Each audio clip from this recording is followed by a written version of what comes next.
करते हैं। अ, आज हमने जो है ना वो थोड़ा सा थ्योरेटिकल पोर्शन कवर करना है और उसके बाद एक क्वेश्चन है छोटा सा। मैं चाह रहा था कि आप लोग वो खुद करो। तो तब तक फिलहाल हम जो है ना बल्कि ऐसा करते हैं। नहीं, ऐसा क्या करते हैं, मैं चाहता हूँ ये क्वेश्चन आप खुद करो। ठीक है, ठीक है। अच्छा जी, अब हम कहाँ पर थे कल? हम थे इधर। राइट। स्क्रीन स्क्रीन नजर आ रही है मेरी? हाँ भाई, स्क्रीन नजर आ रही है। ओके, हो गया, डन हो गया, डन हो गया। अच्छा यार, मुझे सबसे पहले एक चीज बताओ। मुझे एक चीज बताओ कि यार आप लोग ये थ्योरी की तैयारी कैसे करते हो? कोई ना कोई थ्योरी का पेपर तो दिया होगा ना। कोई अपना अपना एक्सपीरियंस तो शेयर करो मेरे साथ। कैसे तैयारी करते हो? थ्योरी का पेपर पास करने के लिए क्या प्लान होता है? किस तरीके से पास करते हो? रट्टा लगाते हो? थ्योरी समझ के पढ़ते हो? क्या करते हो? कोई याद करने के बाद लिख के? अच्छा, ठीक है, ठीक है। सकीना, मुझे लगता है तुम्हारा गोल्ड मेडल आ जाना है इंशाल्लाह।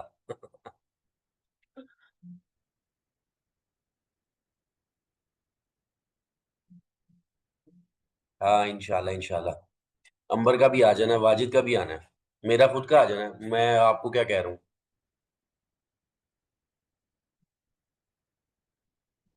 सर, पहले समझ लेता हूँ, फिर थोड़ा याद करके पास पेपर वाले सवाल देख लेता हूँ। देख लेता हूँ। देख लेता हूँ दूर से। नजरों से ही दिल भर लेते हूँ कि मैं ये क्या नाम है सवाल देखूंगा और मुझे याद हो जाएगा और समझ भी आ जाएगा। के करते हो लिख के? पास पेपर सॉल्व करते हो?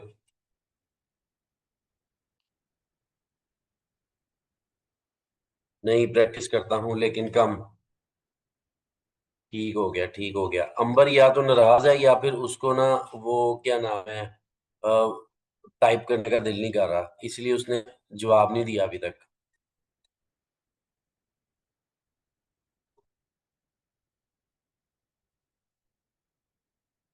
अच्छा, ठीक है, ठीक है।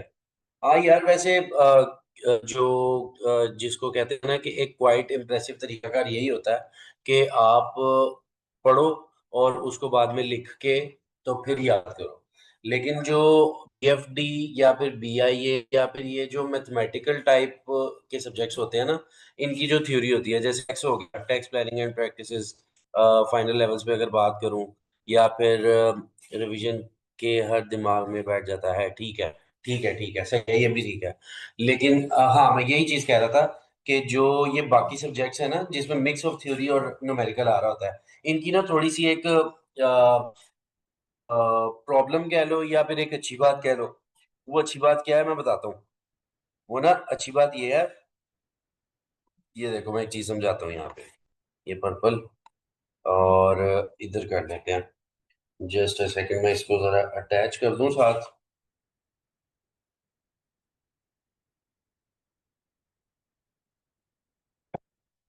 आपने देखा होगा कि अभी तक मेरे ख्याल में आपके जो सीए के जितने भी पेपर है ना, अगर मैं लॉ की बात करूं, अगर मैं टैक्स की बात करूं, अगर आप लोगों ने दिए हुए हैं तो या बीआईए की बात करूं, ठीक है, एमएफए की बात करूं, ठीक है, इन सब थियोरेटिकल पेपर्स के अंदर ना केस स्टडीज आ रही होती है, केस स्टडीज।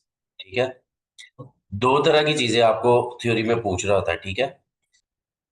फाइनल लेवल पे तो ओपन बुक हो गई हुई है ना चीजें, लेकिन जो क्या नाम है सी इंटर के लेवल तक है वो ओपन बुक नहीं भी है। ठीक है। तो यहाँ पर दो तरह की थ्योरी आ रही होती है, एक होती है रॉ थ्योरी। ठीक है, रॉ थ्योरी। ठीक है। और एक होती है केस स्टडी वाली, केस स्टडी। ठीक है। अब ये रॉ थ्योरी क्या होती है? रॉ थ्योरी ये होती है जो हम अभी पढ़ रहे हैं कि एडवांटेजेस बता दो, ठीक है, डिसएडवांटेजेस बता दो, ठीक है, उसके क्या नाम है रिलैक्सर्स बता दो। ये कि रिलैक्सर्स क्या होता है मैं बताता हूँ। और उसके बाद क्या होता है जी, उसके बाद वो आपसे पूछ सकता है, डेफिनेशन पूछ सकता है कि ये डिफाइन करो क्या होता है। ठीक है। उसके बाद वो क्या पूछ सकता है, मतलब सीधी सीधी जो बुक के अंदर लिखा है ना, बुक के अंदर जो लिखा है वही छाप दो। ठीक है। और एक होती है केस स्टडी वाली थ्योरी। केस स्टडी में ये होता है कि वो आपको पूरा एक सिनेरियो बना कर देता है। ठीक है। जैसे लॉ में होता है ज्यादातर कि पार्टनरशिप का अगर उन्होंने कॉन्सेप्ट समझाना है तो पार्टनरशिप के लिए अकील आ जाएगा, आतिफ आ जाएगा, और क्या नाम है, सलमान आ जाएगा, अकील, आतिफ और सलमान। ठीक है, ये पार्टनर्स हैं, 50-50 इनकी रेशो है, 20-30-70।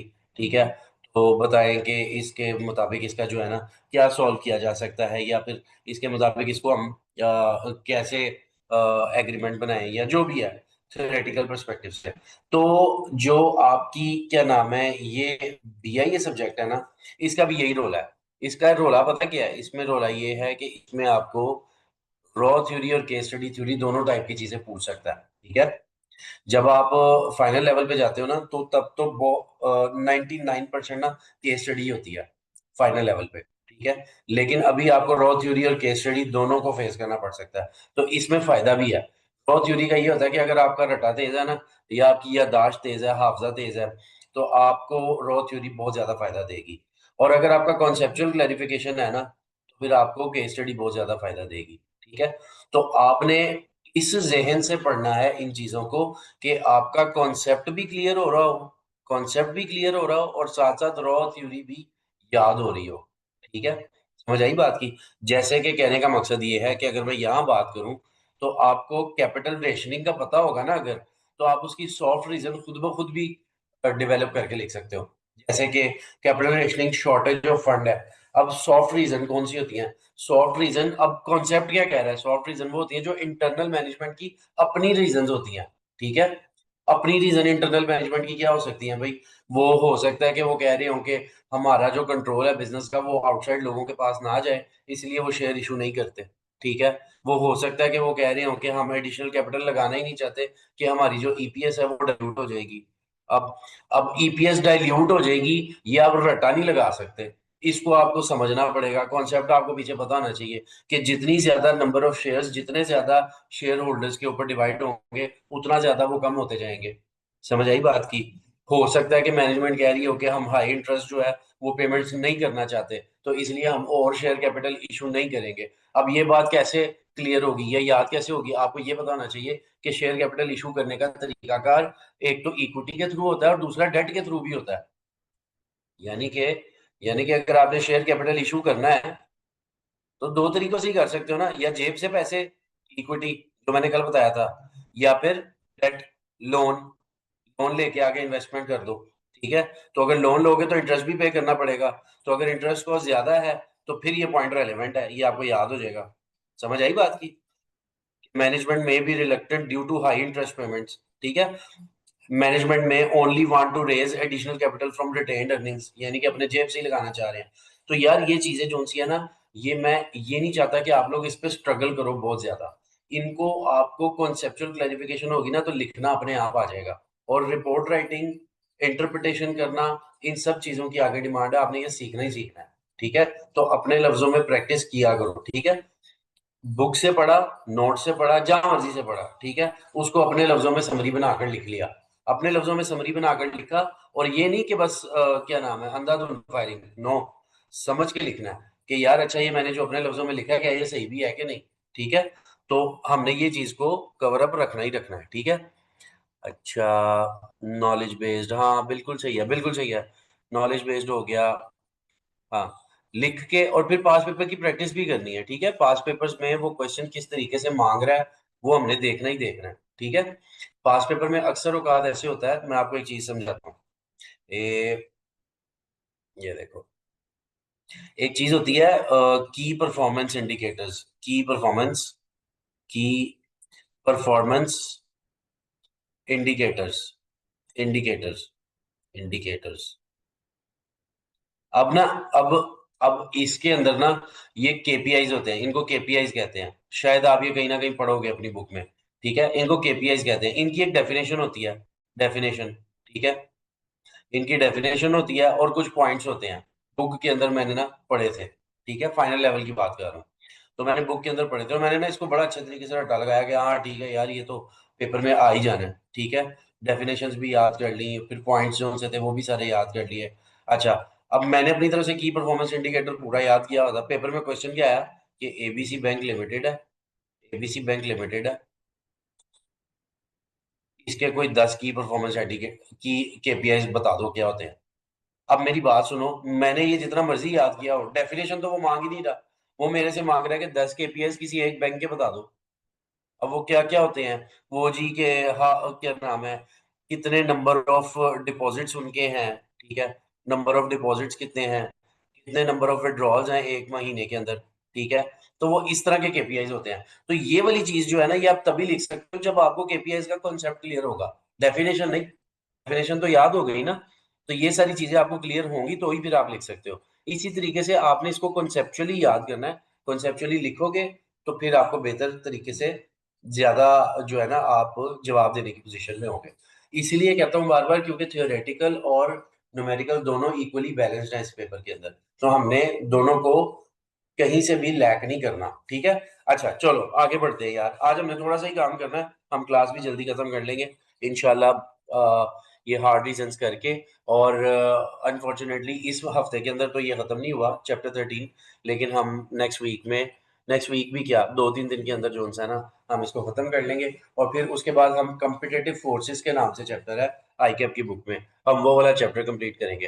तो जो कि होपफुली उसी वीक के अंदर कंप्लीट भी हो जाएगा एक पूरा चैप्टर। तो हम इस पोजीशन में होंगे अगले हफ्ते कि हम 2 बड़े चैप्टर्स खत्म कर चुके होंगे, ठीक है।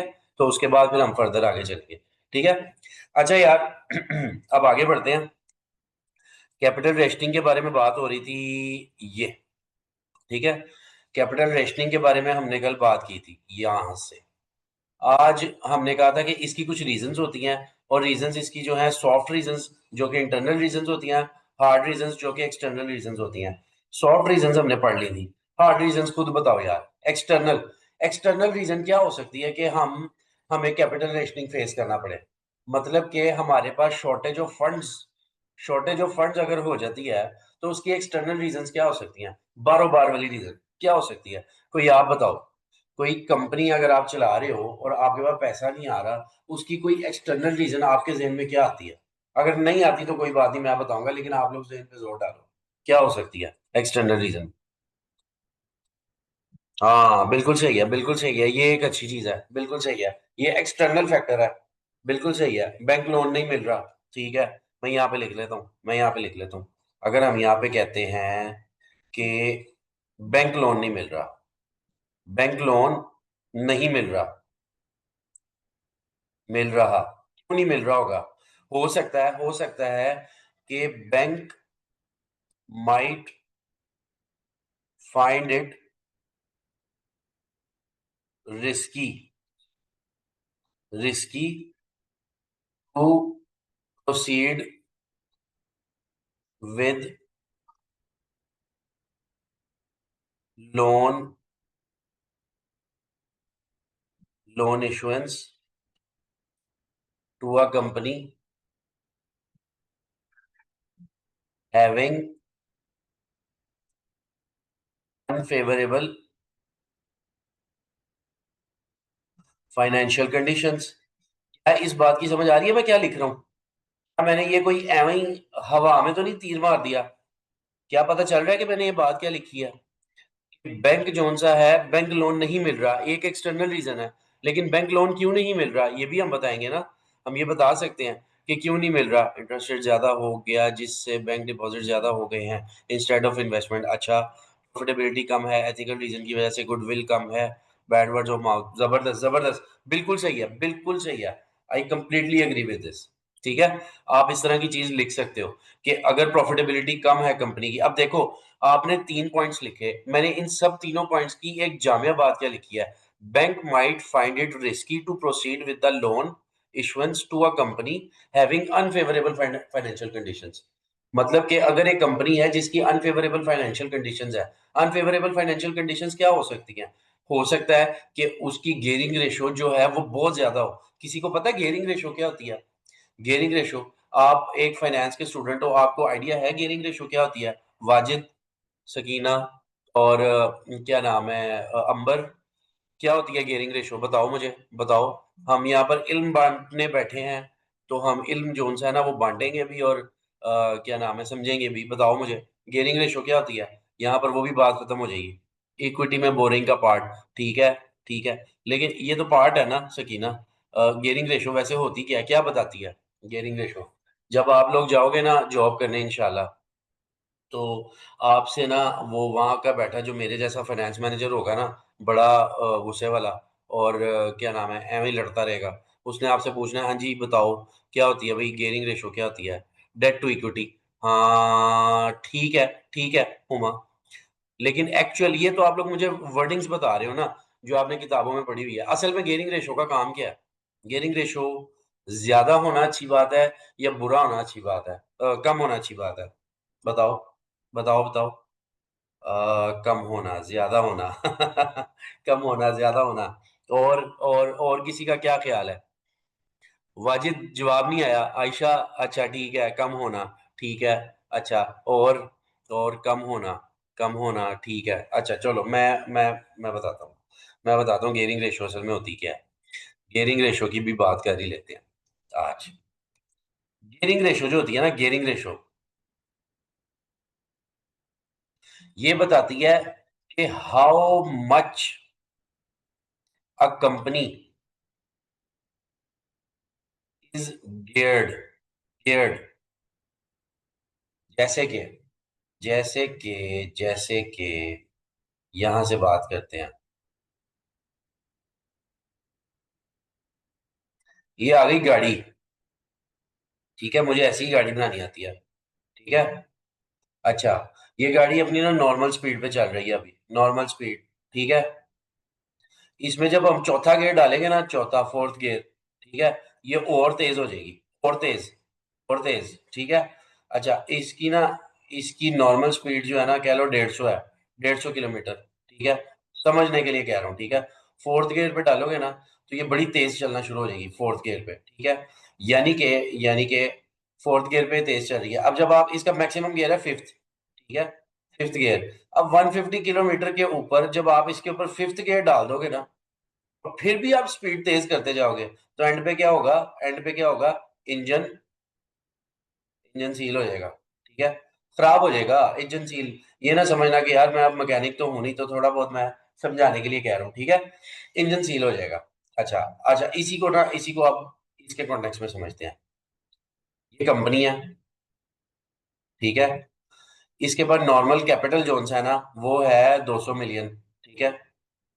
अब अगर आप इसका कैपिटल बढ़ाना चाहते हो, कैपिटल बढ़ाना चाहते हो, कैपिटल इंक्रीज करना चाहते हो, गियर में अगले डालना चाहते हो चौथे गियर में, ठीक है, तो आप डेट लोगे, ठीक है, लोन, ठीक है। जब आप लोन लोगे ना, तो आपकी जो गियरिंग रेशो है ना, गियरिंग रेशो वो बढ़ जाएगी, ठीक है। गियरिंग रेशो बढ़ जाएगी।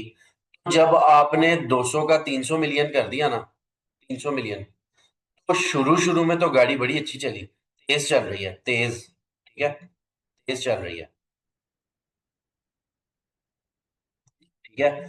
लेकिन जब आप इस गियरिंग रेशो को बढ़ाई जाओगे, बढ़ाई जाओगे, बढ़ाई जाओगे, तो एक टाइम आएगा, क्या होगा? इंजन सील हो जाएगा। समझ आई?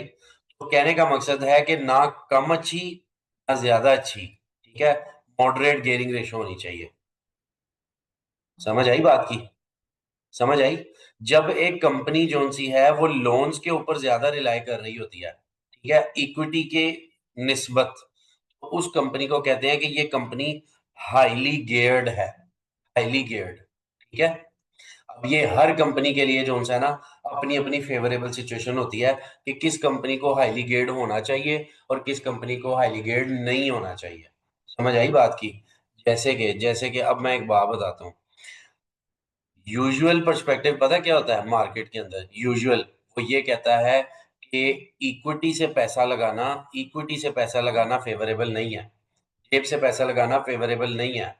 हमें लोन लेकर पैसा लगाना चाहिए, क्योंकि debt, debt is always cheaper, always cheaper, ठीक है। ये चीजें जो सी है ना, ये सिर्फ ये ना समझना कि मैं सिर्फ इस पॉइंट से रिलेटेड ये बता रहा हूँ, ये वैसे भी आपको काम आएंगी। आगे जब आप क्वेश्चंस कर रहे होगे ना, तो कहीं ना कहीं आपको गियरिंग रेशो कैलकुलेट करनी पड़ सकती है। समझ आई बात की? डेट टू इक्विटी रेशो, कि हर 1 रुपए की इक्विटी के पीछे आप कितना उधार ले रहे हो। समझ आई बात की?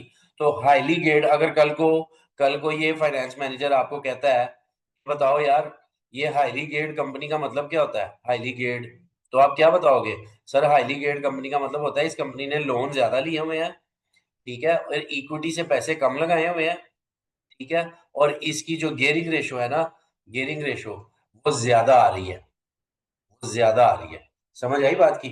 हाईली गियर्ड है, ये गाड़ी पांचवें गियर में चल रही है। हाँ जी, क्लियर हुआ? अच्छा, तो जब भी बैंक से हम लोन लिया करेंगे, जैसे अब कंस्ट्रक्शन बिजनेस वगैरह होते हैं ना, तो इसके अंदर यही होता है, ये ज्यादातर बाहर से लोन लेकर बैंक की गारंटीज लेके चल रहे होते हैं, तो इन्होंने इक्विटी का पैसा कम लगाता है, बैंक से लोन लेकर कारोबार करके, तो क्या नाम है, प्रॉफिट कमा के इंटरेस्ट की पेमेंट्स साथ साथ कर रहे होते हैं। समझ आई बात की? हाँ जी, क्या ये पॉइंट क्लियर हुआ? इक्विटी में से कितना लोन है, हाँ बिल्कुल बिल्कुल सही, बिल्कुल सही। तो ये मॉडरेट होनी चाहिए, ठीक है। अच्छा जी। मतलब इसकी आपको स्पेसिफिक फिगर नहीं बता सकते कि क्या नाम है, इतनी होनी चाहिए, ये मॉडरेट होनी चाहिए, और हर कंपनी टू कंपनी वेरी भी करती है। अच्छा जी।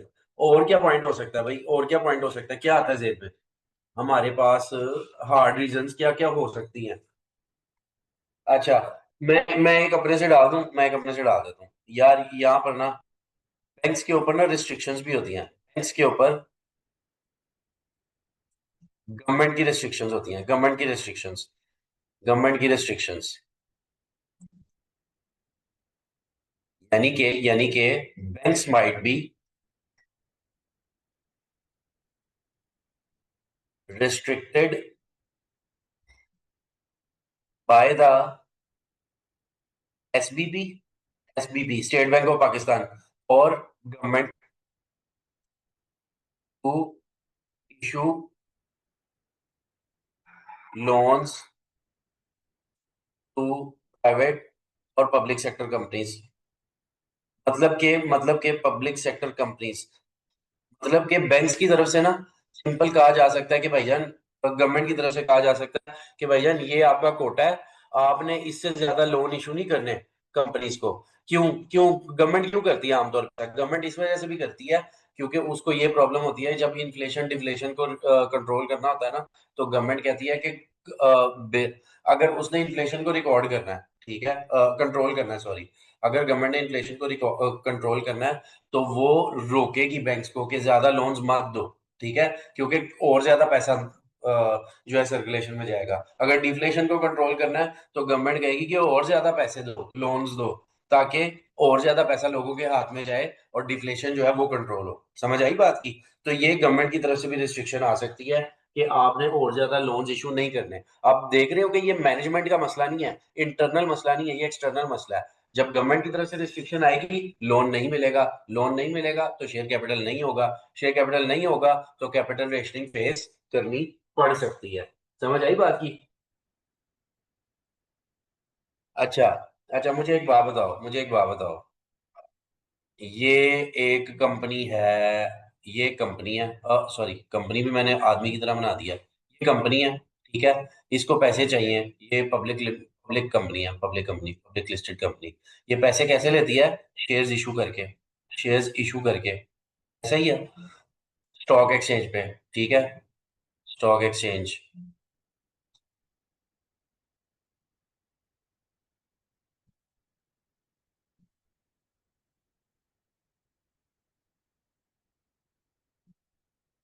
ये ऐसे ही बनता था ना, ये ये आता था, ये शेयर होल्डर है, ठीक है, शेयर होल्डर, ये क्या करता है, ये इस कंपनी में इन्वेस्ट करता है, यानी कि इस कंपनी के शेयर्स, शेयर्स खरीद लेता है, खरीद लेता है, खरीद लेता है, और बदले में इस कंपनी को पैसे दे देता है, शेयर कैपिटल, शेयर कैपिटल मिल जाता है इसको, ऐसा ही है ना, ऐसा ही है। अच्छा, ये कंपनी है, ये कंपनी है बिल्फर्स केएफसी, केएफसी, केएफसी जो है ना, फलस्तीन पर हमला हुआ है, फलस्तीन, ठीक है, इसराइल ने किया है, ठीक है, इसराइल ने हमला किया है फलस्तीन के ऊपर, और इसराइल ने हमला हमला करने के बाद जो है ना, जो इसराइली कंपनियां है ना, इसराइली कंपनियां, उनका उनका क्या नाम है, जो जिसको कहते हैं ना, एक share prices, share prices market के अंदर मुस्लिम कंट्रीज की मार्केट के अंदर शेयर प्राइसेस गिर गई हैं, डिप्रेस्ड हो गई हैं, डिप्रेस्ड, ऐसा ही है, डिप्रेस हो गई हैं। तो क्या ये शेयर होल्डर इंटरेस्टेड होगा केएफसी के शेयर्स खरीदने में? बताओ, क्या इंटरेस्टेड होगा? एग्जैक्टली exactly, नहीं होगा, नहीं होगा, क्योंकि अगर शेयर प्राइसेस डिप्रेस्ड हैं, अगर मार्केट में कंपनी के शेयर कोई खरीदना ही नहीं चाह रहा, तो जब शेयर ही नहीं खरीदेगा तो वो कंपनी कारोबार कैसे करेगी? वो कंपनी कारोबार नहीं करेगी तो उसे मुनाफा कैसे होगा? मुनाफा नहीं होगा तो वो इस शेयर होल्डर को डिविडेंड की पेमेंट कैसे करेगी? समझ आई बात की? तो इससे हमने ये अखज किया, एक्सट्रैक्ट ये किया कि अगर अगर यहाँ पे तीसरा point, if share prices are depressed, यार ये लिखते जाओ अपने पास, ठीक है? बुक में आपको हो सकता है एक दो पॉइंट्स और मिल जाए, लेकिन ये पॉइंट्स अच्छे वाले हैं, इसलिए मैं आप लोगों को ना ये डिस्कस भी कर रहा हूँ, ठीक है? It might be difficult to raise additional capital from the market. It might be, अच्छा यार मुझे एक बात बताओ, might be difficult, it might be difficult to raise additional capital from market, ठीक है? मुझे एक बात बताओ, एक थोड़ा सा ना हट के भी बात कर लेते हैं, हर रोज हम पढ़ते ही हैं। ये क्या नाम है, आपके ख्याल में ये सही है? ये बाइकआउट ये जो हमने केएफसी की बात की है, आपके ख्याल में, आपके ख्याल में सही है? बाइकआउट करना चाहिए कि नहीं करना चाहिए? बाइकआउट करने से कोई फायदा है? ये ये बाइकआउट करने से कोई फायदा है? ये वाला, क्या ख्याल है? क्या ख्याल है? नहीं है कोई फायदा? अच्छा, मारूफ कह रही है यस है। अच्छा, अंबर कह रही है नहीं है कोई फायदा, गवर्नमेंट लेवल पे होना चाहिए। अच्छा, ठीक है। नो नो नो नो, नहीं है कोई फायदा। अच्छा ठीक है, ठीक है। गवर्नमेंट, अच्छा ठीक हो गया, मतलब ये नहीं नहीं नहीं, ये सारे आप ये कह रहे हो कि बाइकआउट करने से कोई फायदा नहीं है। ठीक है, ठीक है। अच्छा चलो, 2 मिनट की डिस्कशन करते हैं इसके ऊपर, 2 मिनट की डिस्कशन करते हैं। मैं चाह रहा हूँ जरा ना कि इसके ऊपर भी बात होनी चाहिए वैसे। यस है, अच्छा उमा कह रही है यस है। चलो यार देखो, सबसे पहले तो ओपिनियन जो है ना, ओपिनियन वो हर बंदे का अपना अपना होता है, ठीक है? I respect your opinion, I respect, you respect my opinion, my respect. समझ आई? मतलब कि आप भी सही हो अपनी जगह, मैं भी सही हूँ अपनी जगह। ओपिनियन, ओपिनियन जो मर्जी बंदा कह सकता है। मैं एक मिसाल मिसाल के तौर पर समझाना चाहता हूँ, ठीक है? हम कहते हैं कि एक प्रॉब्लम फेस करनी पड़ती है, केएफसी, छोटी मिसाल लेते हैं, केएफसी का अगर हम बाइकआउट करेंगे, क्योंकि ये केएफसी जो सा है, एक पाकिस्तानी बंदा चला रहा है यहाँ पे पाकिस्तान में, ठीक है? और यहाँ पे इसने स्टाफ भी पाकिस्तानी रखा हुआ है, ठीक है? अगर ये स्टाफ भी पाकिस्तानी है और बाइकआउट कर रहे हैं आप, तो ये तो आप अपने ही बंदों का नुकसान कर रहे हो, यानी कि इनकी जॉब चली जाएगी, जॉब चली जाएगी। ऐसा ही है, मैं सिर्फ एक छोटी सी मिसाल ले रहा हूँ, ठीक है? अच्छा, जॉब चली जाएगी, अच्छा जी, ये क्या कह रहे हैं भाई? बड़े बिजनेस को जब बिजनेस नहीं मिलेगा तो वो अपनी गवर्नमेंट पे प्रेशर बिल्ड कर सकते हैं टू स्टॉप। अच्छा ठीक है, इंडिविजुअल लेवल पे जितना हो रहा है आई सपोर्ट इट, जबरदस्त, यस है, ओके ओके। अच्छा ठीक है, ठीक है। चलो मैं इसकी ना टेक्निकल रीजनिंग भी आपको बताता हूँ। टेक्निकल रीजनिंग क्या है? Problem KFC boycott, Pakistani staff, job चली जाएगी, ठीक है? अच्छा, ये है पहला स्टैंस। अच्छा, आप लोग शायद लाहौर में नहीं रहते, ठीक है? कराची में रहते हो, मुल्तान में रहते हो आई गेस, और बाकी सारे। लाहौर में ये जब बाइकआउट वाला काम शुरू हुआ ना, बाइकआउट वाला काम, केएफसी जाना लोगों ने बंद किया, तो यहाँ पर एक नई फ्रेंचाइज खुली है कबाबजीज, ये शायद कराची का है, ठीक है? अच्छा, मैं इस बहस पे नहीं पड़ता कि कबाबजीज अच्छा भी है या नहीं है, या लाहौर का केएफसी ज्यादा अच्छा है या नहीं है, ठीक है?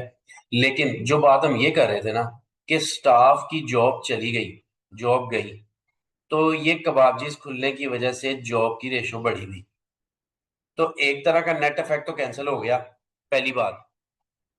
ठीक है, समझ आई बात की? यानी कि अगर आप एक तरफ से चीज बंद कर रहे हो ना, तो आप लोगों को अगर मतलब अगर आप एक्सपोर्ट्स बंद इंपोर्ट्स बंद कर रहे हो ना, इंपोर्ट्स बंद कर रहे हो, तो दूसरी तरफ आपकी एक्सपोर्ट्स और बढ़ भी रही हैं। समझ आई बात की? मतलब अगर आपने केएफसी को खत्म किया, तो आपका जो अपना प्रोडक्ट था ना, वो आगे सामने आ गया। ठीक है, कोक बंद की तो नेक्स्ट आ गई। ठीक है, या क्या नाम है, फ्रेंजी आ गई, और भी बड़ी है। ठीक है, या आपने किसी भी किस्म का मतलब वो लिव पाकिस्तानी बाय पाकिस्तानी वाला कॉन्सेप्ट समझते हो ना, तो ऐसे कई प्रोडक्ट्स हैं जो कि पहले नहीं थे, लेकिन ये बाइकआउट के बाद यहाँ पर शुरू हो गए। अगर प्रोडक्ट शुरू हुए तो इसका मतलब है प्लांट लगे, प्लांट लगे तो इसका मतलब है इन्वेस्टमेंट हुई, इन्वेस्टमेंट हुई तो इसका मतलब है कि हमारा जो करंट जो लोकल प्रोडक्ट है वो परवान चढ़ना शुरू हो गया, जिसकी वजह से लोगों को जॉब्स भी मिलना शुरू हो गई। तो एक ये इम्पैक्ट तो कैंसिल हो गया। ये थी टेक्निकल रीजन, सिर्फ एक छोटा सा स्टैट बताया मैंने। अच्छा, एक और चीज बताता हूँ, एक और चीज बताता हूँ। ये ये एक बच्चा है, ये एक बच्चा है, इसके हाथ में ना, इसके हाथ में, यार एक सेकंड है ना, जरा एक सेकंड है ना, ये मैं ना इसको जरा।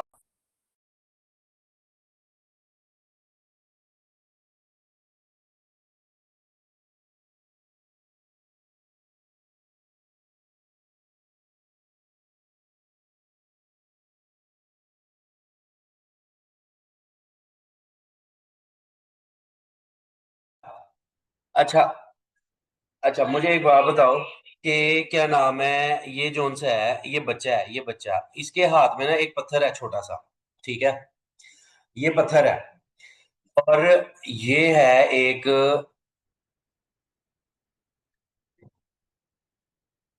शैतान, शैतान है। ठीक है, अब एक स्टैंस है कुछ लोगों का ना, मेरे दोस्तों का, वो कहते हैं कि यार तू जो है ना भाई मेरे, तू ये खाता नहीं है, या फिर वो मेरा मजाक जब बना रहे होते हैं, वो मुझे कहेंगे कि यार आप खाते नहीं हो, आप मुझे ये बात बताओ कि आपके अकेले क्या नाम है केएफसी ना खाने से इस पूरे केएफसी के फ्रेंचाइज को क्या नुकसान होगा? क्या ही नुकसान होगा? ठीक है, आपके ये करने से क्या हो जाएगा? कुछ भी नहीं होना। वो केएफसी ये अभी भी अरबों खरबों का बिजनेस कर रहे हैं, वो एक डील लेकर आते हैं और अवाम सारी पागल हो जाती है, और फिर से वो खाना शाना जो है ना शुरू कर लेती है, तो वो अपनी प्रॉफिटेबिलिटी तो रिकवर कर लेते हैं। तो आपका इसका क्या फायदा हुआ? अच्छा, अब इसको देखने के ना दो सिनेरियोज हैं, दो सिनेरियोज हैं, जरा गौर से समझना। वो मुझे कहते हैं कि यार तू एक छोटा सा बंदा है, और एक छोटा सा पत्थर हाथ में लेके बैठा हुआ है, वो इतना बड़ा शैतान है, तेरे इस पत्थर मारने से उस शैतान को कोई फायदा होगा या उस शैतान को कोई नुकसान होगा? आपके ख्याल में कोई नुकसान होगा? बताओ हाँ जरा। मतलब अगर प्रैक्टिकली हम लेकर चलें, तो क्या इस पत्थर मारने से, इतने बड़े एक छोटे से पत्थर मारने से इतने बड़े शैतान को कोई नुकसान होगा? नहीं होगा, नहीं होगा, बिल्कुल सही बात है, बिल्कुल सही बात है। अच्छा, ये आप देख रहे हो शैतान के पर्सपेक्टिव से। अब आप देखो इस छोटे से बच्चे के पर्सपेक्टिव से। ये एक बच्चा था, इसकी जान पे बनी हुई है, जान पर बनी हुई है। ठीक है, इसके पास सिर्फ ये एक छोटा सा पत्थर ही है, और इसको ये पता है कि और कुछ ना सही, लेकिन ये सिर्फ एक छोटा सा पत्थर ही इसको मार सकता है। तो क्या ये पत्थर मारना जायज है? यानी कि अगर मैं ये कहूं, शैतान के पर्सपेक्टिव से आप कह रहे हो कि यार ये पत्थर मुझे मार के कोई नुकसान नहीं होगा, बिल्कुल सही बात है। और मेरे पर्सपेक्टिव से आप ये कह रहे हो कि यार मैं सिर्फ एक पत्थर ही मार सकता था, क्या वो मुझे नहीं मारना चाहिए था? क्या ख्याल है, क्या ये पत्थर मारना चाहिए? क्या मैं अपनी बात समझा पाया हूँ? बेसिकली मैं कहना क्या चाह रहा हूँ, मैं यही कहना चाह रहा हूँ कि जिसके इख्तियार में जितनी चीज होती है ना, उतना उसको करना चाहिए। अगर उतना वो कर रहा है ना, तो he is answerable to Allah, he is answerable to everyone, he is answerable answerable for all his deeds, कि हाँ जी मैंने इतना किया था, इतना ही मैं कर सकता था। समझ आई बात की? तो बाइको अगेन ओपिनियन अपना अपना है सबका। तो अगर ओपिनियन अपना अपना है तो बिल्कुल राय भी डिफरेंट हो सकती है और बिल्कुल हम उसको अपने तरीके से लेकर चल सकते हैं, लेकिन हमें अपने लेवल पर रहते हुए कोशिश करते रहना चाहिए। ठीक है। आजा जी, बात ज्यादा लंबी ना हो जाए, इसलिए हम अपने टॉपिक पर ही रहते हैं। और टॉपिक क्या था जी? हाँ जी, ये था जी कि if sell prices are depressed it might be difficult to raise additional capital from market. सही समझ आ गई भाई? समझ आ गई? अच्छा, अब और क्या हो सकता है जी कि अच्छा, जो पब्लिक लिमिटेड कंपनीज होती है ना, उसमें ज्यादातर जो है ना इशुएंस ऑफ कैपिटल या फिर किसी भी चीज के लिए जिसमें हिरार्किकल स्ट्रक्चर बड़ा लंबा होता है, तो अप्रूवल्स के लिए और ये सारे मामला के लिए ना बड़ा टाइम लग जाता है। तो हम ये भी कह सकते हैं the cost associated with with the issuance of capital issuance of capital might be high. That's why company might not be able to raise additional capital. समझ आई बात की? यानी कि बाहर से गवर्नमेंट से अप्रूव करवाना और ये सारे मामलात करना, इन सबको भी तो कर सकते हैं ना। समझ आई बात की? हम जितनी भी सोशल मीडिया एप्स यूज करते हैं, इसमें भी इसराइली कंपनी के शेयर्स होते हैं, ब्लैक रॉक जैसी कंपनी को का होल्ड ऑलमोस्ट एवरी प्रोडक्ट है। For example Microsoft, Nestle, Apple, metal platform, अगर बाइकआउट करना है तो सबका करना चाहिए। एग्जैक्टली। लेकिन अंबर, मेरी बात सुनो। मुझे एक बात बताओ कि मैं ये कहता हूं कि आप तो कह रहे हो सोशल मीडिया ऐप पे, मैं कहता हूँ फेसबुक, फेसबुक, यूट्यूब, ठीक है, आपके मोबाइल्स, आपका सब कुछ गिरा हुआ है, सब कुछ गिरा हुआ है। तो इस वजह से ही तो ये शैतान बना है, और इसी वजह से ही तो हम छोटे बच्चे हैं। तो इसी में तो हमारे पास सिर्फ एक पत्थर मारने की पावर है। तो अगर मैं सिर्फ एक पत्थर मार सकता था, तो क्या मैं वो भी ना मारूं? अगर मैं ये सब बंद नहीं कर सकता, लेकिन ये बंद कर सकता हूं, तो क्या मैं ये भी ना बंद करूं? मतलब अगर आपके कहने का मकसद ये है कि अगर मैं सिगरेट पीता हूं तो मैं शराब भी पीना शुरू कर दूं, राइट? क्या ख्याल है? या फिर अगर मैं कोशिश कर रहा हूं कि ठीक है यार, सिगरेट पे अभी रुका हूं, शराब छोड़ दो यार कम से कम, क्या ख्याल है? क्या मैं अपनी बात समझा पाया? यही कह रहा हूं कि हमने सिंपल यही करना है। हमने सिंपल यही करना है कि हम जो कर सकते हैं कि हमने वो करना है। कुछ चीजों में हमारा कंट्रोल ही नहीं है। आप फेसबुक, यूट्यूब, इंस्टाग्राम, ये सब कुछ नहीं छोड़ सकते, लेकिन जो आप छोड़ सकते हो वो छोड़ दो। समझ आई बात की? क्या ख्याल है? हाँ, जब भला ठीक हो जाएंगे तब फिर खाना शुरू कर देंगे यार, इट्स कम्प्लीटली फाइन, मसला ही कोई नहीं है। समझ आई? तो ये मेरे कहने का मकसद था। क्या मैं अपनी बात समझा पाया हूँ? आके कल को हमसे कोई पूछे कि यार आपके हाथ में सिर्फ एक पत्थर था, आपने वो भी नहीं मारा इतने बड़े शैतान को, कम से कम एक पत्थर ही मार देते।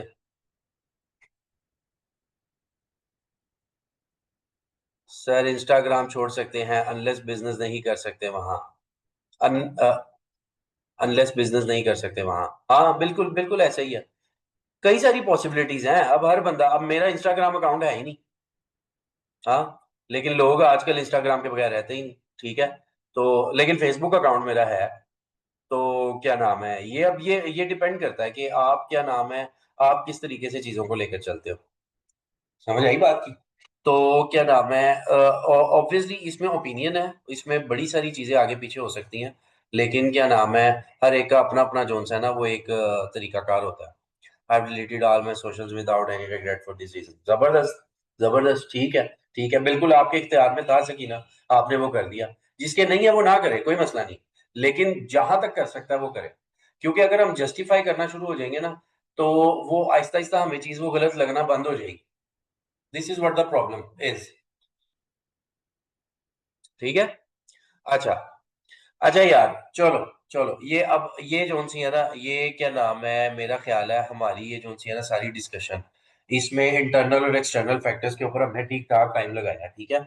इसमें अब एक्सटर्नल फैक्टर्स को मैं एक दफा रिपीट कर देता हूँ कि एक्सटर्नली कैपिटल रेशनिंग का सामना कब करना पड़ सकता है, जब बैंक जो सा है, बैंक वो हमें लोन इशू ना कर पाए, इस वजह से कि हमारी फाइनेंशियल जो है उनको अनफेवरेबल सिचुएशन बता रही हो कि भाईजान ऐसे ना आना, ऐसे पहले ही अंधेर गली है, तो आप जो सा ना डूब जाओगे, तो वो लोन इशू नहीं करेगा, क्योंकि लोन इशू करने की वजह ही यही होती है कि बैंक को उसमें से मुनाफा कमाना होता है, लेकिन वो मुनाफा ही नहीं कमा पाएगा तो वो लोन इशू नहीं करेगा। लोन इशू नहीं करेगा तो शेयर कैपिटल नहीं आएगा, शेयर कैपिटल नहीं आएगा तो कैपिटल रेशनिंग का सामना करना पड़ेगा। दूसरा पॉइंट, बैंक्स के ऊपर गवर्नमेंट की रिस्ट्रिक्शंस भी होती हैं। गवर्नमेंट भी अपनी तरफ से रिस्ट्रिक्शन लगा सकती है कि किसी किस्म का लोन बैंक ने इशू नहीं करना, या फिर गवर्नमेंट रिस्ट्रिक्शन लगा सकती है कि आपको गवर्नमेंट की तरफ से किसी किस्म का पैसा नहीं मिलेगा ये वाला प्रोजेक्ट शुरू करने के लिए। तो कई प्रोजेक्ट्स ऐसे होते हैं जो गवर्नमेंट भी शुरू करवाती है, ठीक है, लेकिन गवर्नमेंट रिस्ट्रिक्शन लगा सकती है। अच्छा, तीसरा पॉइंट, अगर सेलिंग प्राइसेस या शेयर प्राइसेस जो है मार्केट के अंदर, स्टॉक मार्केट के अंदर वो डिप्रेस्ड है किसी कंपनी की, तो उधर से मार्केट से कैपिटल इकट्ठा करना मुश्किल हो जाता है। डिप्रेस तभी होती है जब कंपनी की गुडविल जो है वो ज्यादातर खराब हो जाए या कंपनी उतना अच्छा परफॉर्म ना कर पा रही हो। अच्छा, उसके बाद the cost of the issuance of share capital might be high, यानी कि cost of issuance of share capital अगर आप करवाना चाह रहे हो, रजिस्ट्रार का खर्चा, ये वाला खर्चा, फला खर्चा, वो वाला खर्चा, वो सारे खर्चे आपने किए, 10 लाख रुपया खर्चा किया और 2 लाख रुपया शेयर कैपिटल इशू करवा लिया, क्या ये अक्लमंदाना फैसला है? नहीं। तो वो कंपनी के शेयर होल्डर्स जो हैं वो नहीं करवाएंगे। तो ये हमारी एक्सटर्नल रीजंस होती हैं। समझ आई बात की? अच्छा, अब एक और नई चीज कर लेते हैं, ठीक है, जल्दी से कर लेते हैं, जल्दी से। रिलैक्सर्स। रिलैक्सर्स। रिलैक्सर्स क्या होते हैं भाई? ये आप लोगों ने ना जरा जेहन में रखना है कि कैपिटल, इसका मतलब ये है कि कैपिटल रेशनिंग से, रेशनिंग से कैसे बचा जाए, कैसे बचा जा सकता है, बचा जा सकता है, कैसे बचा जा सकता है भाई? बताओ, कोई आइडिया है? कोई आइडिया है जहन में कैसे बचा जा सकता है? बताओ जरा। कोई तो होगा। अच्छा, ये जबरदस्त हो गया, ये किसने, ये तालियां किसने बजाई है? सही है, ठीक है। यस, जी जी सर, इंस्टाग्राम छोड़ सकते हैं, लेस बिजनेस, हाँ ये था। आई deleted all my social media. जब दो करके एक कर दिया भाई, बड़े तेज हो है। 100 हुमा। ठीक है, पॉलिटिकल इंस्टेबिलिटी की वजह से भी नहीं होती इन्वेस्टमेंट, जैसे पाकिस्तान में हो रहा है। बिल्कुल सही है, बिल्कुल सही है। पॉलिटिकल इंस्टेबिलिटी ये एक एक्सटर्नल रीजन हो सकती है। बिल्कुल सही है, बिल्कुल सही है। अब रिलैक्सर्स के बारे में बताओ। रिलैक्सर्स मतलब के अगर मैं मेरे पास पैसों की कमी है, मेरे पास पैसे कम है, कम है, तो क्या मैं दोस्त से ले सकता हूँ? दोस्त या पार्टनर, ठीक है। तो यानी कि अगर मैं जॉइंट वेंचर करूं, जॉइंट वेंचर, तो उससे हम कैपिटल रेशनिंग से बचा जा सकता है। जॉइंट वेंचर, हाँ, बचा जा सकता है, बचा जा सकता है, बिल्कुल बचा जा सकता है, बिल्कुल बचा जा सकता है। ठीक है, बिल्कुल सही हो गया। अच्छा, उसके बाद इन चीजों से भी देखो, लाइसेंसिंग, लाइसेंसिंग या फ्रेंचाइजिंग, फ्रेंचाइजिंग आ जाओ भाई। अब देखो मैं कैसे शैतान बनता हूँ। मैं केएफसी खोलना चाहता हूँ पाकिस्तान में, ठीक है, मेरे पास पैसे नहीं है, पैसे नहीं है, ठीक है, मैं जाता हूँ केएफसी इसराइल के पास, ठीक है, मैं इसको कहता हूँ भाईजान केएफसी खोलना है, पैसे नहीं है। इसराइल कहता है सारे पैसे मैं लगाऊंगा, सारे पैसे मैं लगाऊंगा, केएफसी तुम खोलो पाकिस्तान के अंदर, लेकिन लेकिन जो भी सेल होगी उसके बदले में मुझे फ्रेंचाइजी फीस देते रहना, फ्रेंचाइजी फीस। समझ आई बात की? फ्रेंचाइजी फीस देते रहना, पैसा मेरा होगा, फ्रेंचाइजी फीस के बदले में मैं पूरा करता रहूंगा, जो प्रॉफिट होगा तुम रख लिया करना। समझ आई बात की? तो फ्रेंचाइजी और लाइसेंसी फी तकरीबन एक जैसी यही चीज होती है। समझ आई बात की? समझ आई भाई? क्या कहना चाह रहा हूँ? अभी मैं केएफसी के खिलाफ बोल रहा था, मैं केएफसी खोल रहा हूँ। हाँ जी, क्लियर हो गया। रॉयल्टीज, ठीक है, बिल्कुल सही है। नहीं, रॉयल्टीज से की ना, रॉयल्टी जो है वो कुछ और होता है। आपने बुक लिखी और बुक लिख के आपको जो लाइफ टाइम रॉयल्टी मिलती रही वो उसके अगेंस्ट होती है। आप रॉयल्टी से शेयर कैपिटल तो नहीं ना बना सकते। Got it? तो यहाँ से आपके लिए कैपिटल रेशनिंग वाला मसला जो है ना वो हल हो जाता है। कैपिटल रेशनिंग वाला मसला हल होता है कैसे, कि आप जॉइंट वेंचर कर लो, आप लाइसेंसिंग कर लो, आप फ्रेंचाइजिंग कर लो, ठीक है। या फिर आप कोई ऐसा करो कि new source of capital funding ढूंढ लो। कैपिटल फंडिंग क्या हो सकती है, न्यू सोर्सेज क्या हो सकते हैं न्यू सोर्सेज। इसके अंदर अंदर कुछ पॉइंट्स हैं, जैसे क्या नाम है, आप कह लो हाँ ये भी कह सकते हो, वेंचर कैपिटल कह सकते हो, venture capital. Venture capital, double Dhamaal देखिए, double Dhamaal, double Dhamaal, double Dhamaal देखिए किसी ने, डबल धमाल आदि। ऐसी सिचुएशन में मैं हमेशा आगे क्यों आ जाता हूँ। डबल धमाल देखिए, देखी होनी चाहिए वैसे। नहीं देखी? तुम लोग जिंदगी कैसे गुजार रहे हो यार, तुम लोग मतलब मूवीज नहीं देखते यार। डबल धमाल, सीरियसली? अच्छा, चलो मैं समझाया तुम। उसमें संजय दत्त होता है, संजय दत्त, ठीक है। और कॉमेडी मूवी है यार। और उसमें ना ये चार बंदे होते हैं, आदि, मानव, और दो और इनके दोस्त होते हैं, ठीक है, मुझे उनके नाम भूल गए हैं। तो ये चारों जो है ना मिलके, ये चारों मिलके संजय दत्त के पास जाते हैं और इसको कहते हैं कि हमने बिजनेस शुरू करना है, तो हमें इन्वेस्टर चाहिए, इन्वेस्टर, ठीक है। ये जो इन्वेस्टर होता है ना, ये बेसिकली वेंचर कैपिटल फंड होता है, फाइंडिंग न्यू इन्वेस्टर। अब तुम लोगों ने देखी नहीं हुई, इसलिए मैं ज्यादा एग्जाम्पल को लंबा नहीं कर रहा ना, तुम्हें अच्छा लगता, वो समझने में आसानी हो जाती। फाइंडिंग न्यू इन्वेस्टर, ठीक है, for new project, for projects, ठीक है। नया इन्वेस्टर ढूंढने जाते हैं, गुंडे से पैसे लेकर इन्वेस्ट कर देता है वो। हाँ हाँ, तकरीबन कुछ ऐसा ही है, कुछ ऐसा ही है। लेकिन इसका मतलब ये नहीं कि हमने गुंडे के पास जाना है। नहीं नहीं, वो सिर्फ हमने जाना इन्वेस्टर के पास गया, अपने गुंडे के पास नहीं जाना, समझ आई। तो डबल धमाल के अंदर वो ये कर रहा था, ठीक है। ये सारे जाते हैं, हमें जाकर बड़ा कॉमेडी सा सीन है, इन्वेस्टर चाहिए, इन्वेस्टर, और साथ जो उनसे ना वो अजीब सी हरकतें करना शुरू कर देते हैं, ठीक है। अच्छा, उसके बाद क्या होता है जी, और आप किस तरीके से कैपिटल फंडिंग कर सकते हो। आप कर सकते हो लोन, सिक्योर कर सकते हो, सिक्योर कर सकते हो by, loan secure by project assets, project assets. क्या मतलब है इस बात का, आपने एक बिजनेस शुरू किया, उसके लिए आपने एसेट खरीद लिया हुआ था, आपको पैसे और चाहिए थे, आपने यही एसेट गिरवी गिरवी रखवा दिया बैंक के पास। आपने कहा कि जब हमारा प्रोजेक्ट कंप्लीट हो जाएगा, आप ये एसेट जो है ना, या ये जो प्लांट है, ये मशीन है, ये बेच के अपने पैसे रिकवर कर लेना।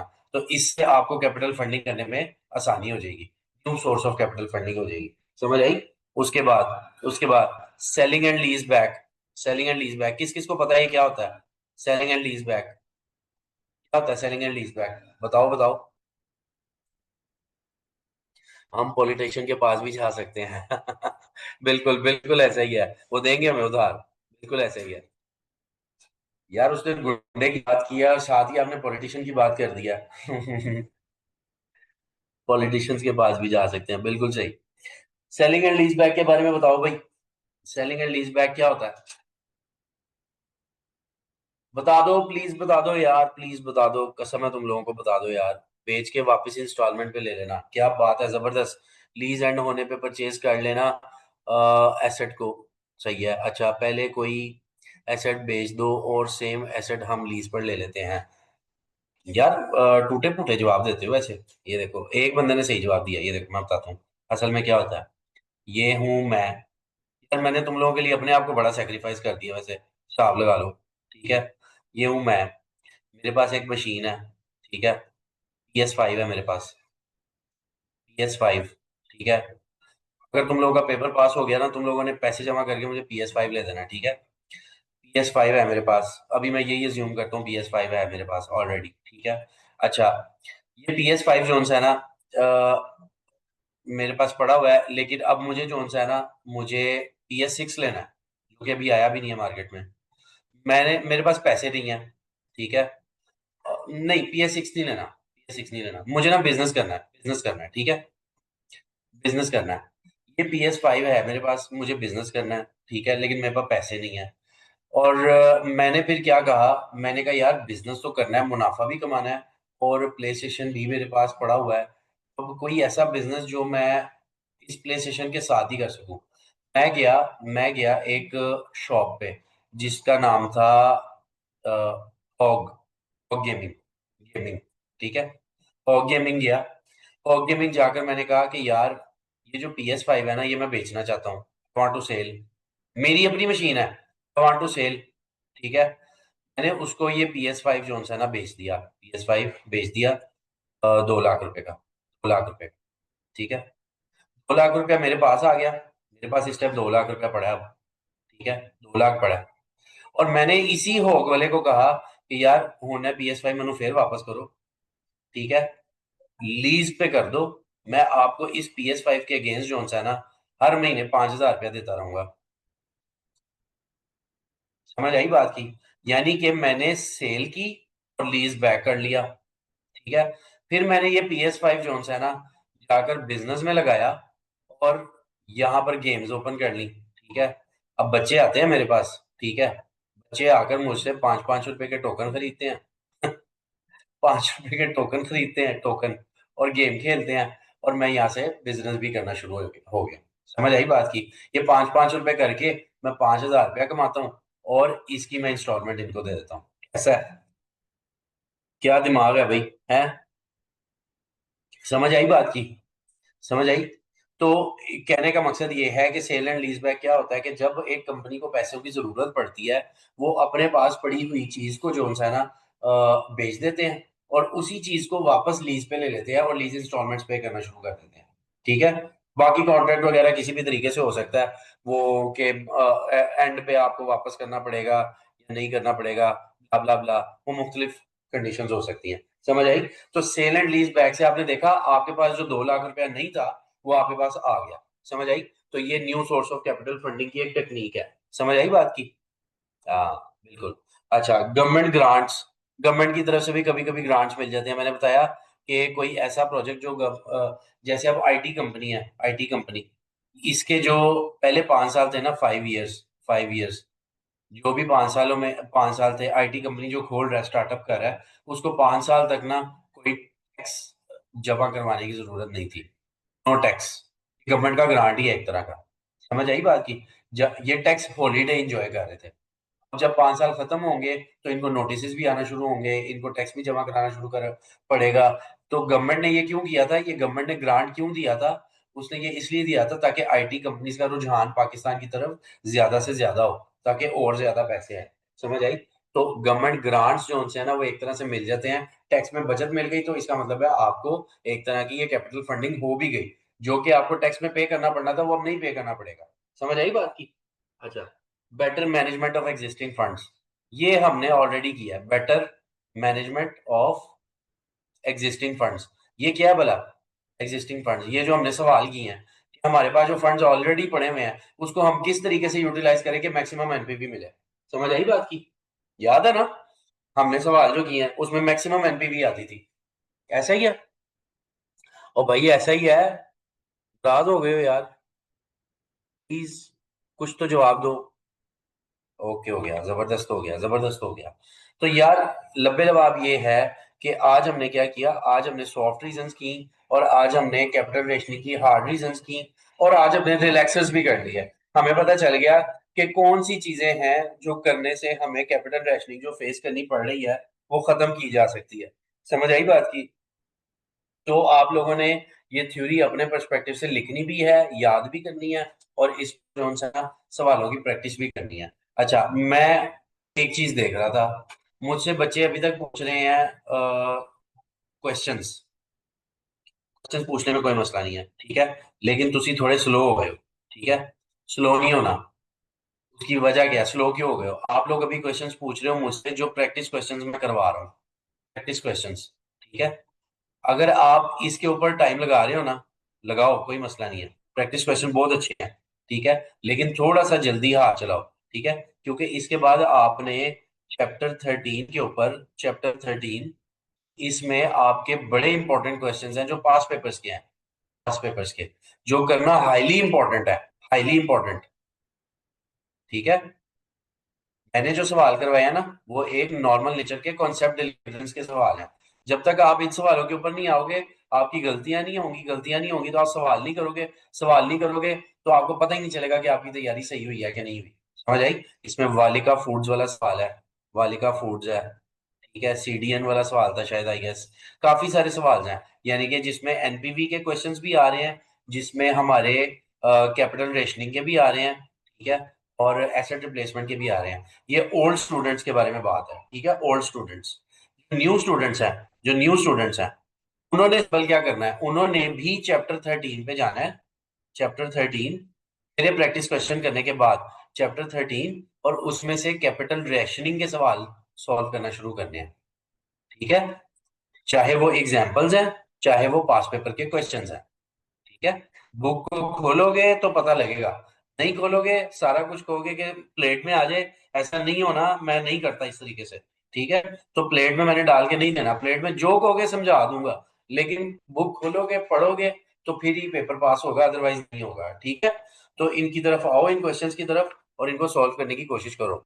सर कल आपको एक सवाल भेजा था जिसमें हम कैश फ्लोज ईयर स्टार्ट में दे रहे हैं, तो सर उसकी डिस्काउंटिंग किस ईयर में होगी, ये वापस बता देंगे। आई कैप की बुक, यस आई कैप की बुक हुआ, आई कैप की बुक, बिल्कुल वाजिद, मैं बता देता हूँ। देखो, देखो, 0, 1, 2, 3, आपके पास कैश फ्लो है इधर 1,000, 2,000, 3,000, ठीक है। इन सब की वैल्यूज लेकर आनी होती है इधर, ठीक है। तो आपका सवाल ये था कि अगर मैं ईयर 2 पे खड़ा हूं तो उसका कैश फ्लो तो इधर नहीं आएगा, क्या यही सवाल है? ऐसा ही है? ताना जरा मुझे कंफर्म करना, मुझे कंफर्म करना। ओके ओके, बिल्कुल ठीक हो गया, बिल्कुल ठीक हो गया। तो इसका जवाब ये है कि नहीं वाजिद, इसका जवाब इधर नहीं आएगा। उसकी क्या वजह है, उसकी क्या वजह है?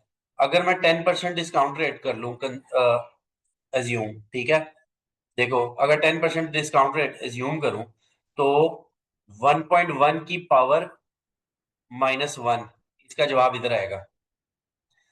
1.1 की पावर -2, इसका जवाब भी इधर ही आएगा।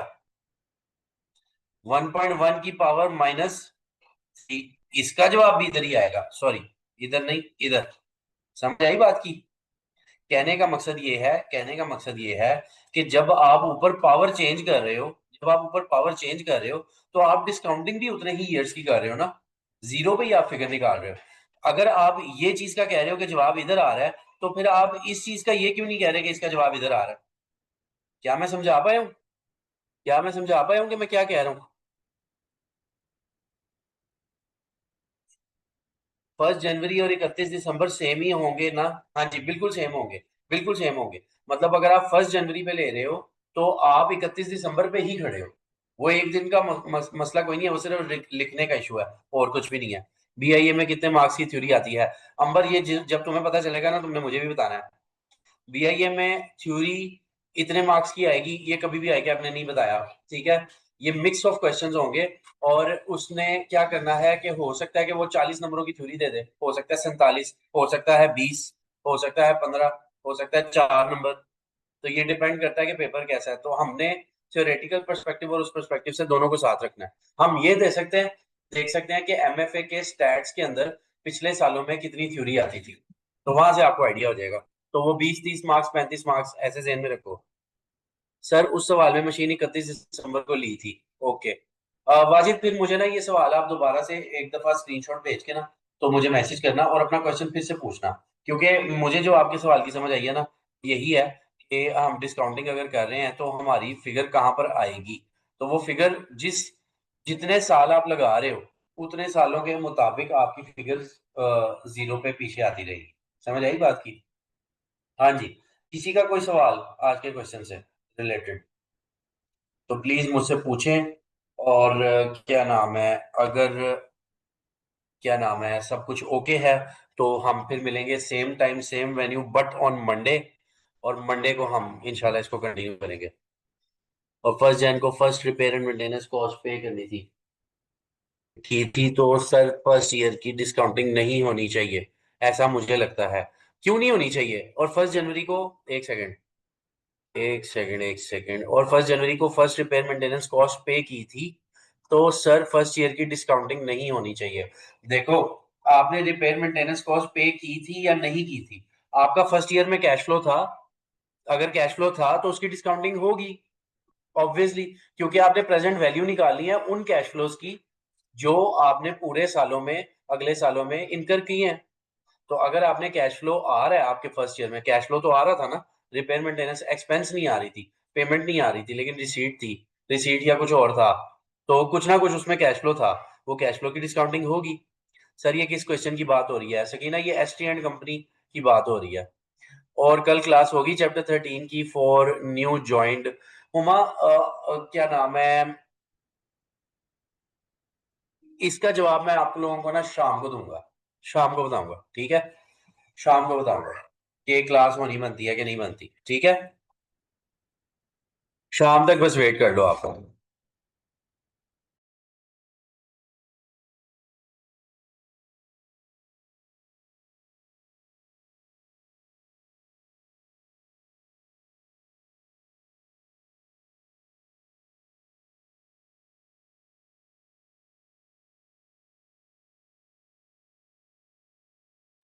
हाँ जी ठीक है, मैं आप लोगों को ना कल आज शाम तक इंशाल्लाह बता दूंगा।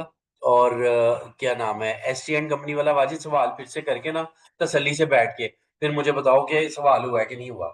जो बातें अभी हमारी हुई है ना आपस में, उसके बाद ये सवाल हो जाना चाहिए। एक दफा फिर तसल्ली से बैठ के करो, हो जाएगा, कोई मसला नहीं है, ठीक है? ठीक हो गया, ठीक हो गया।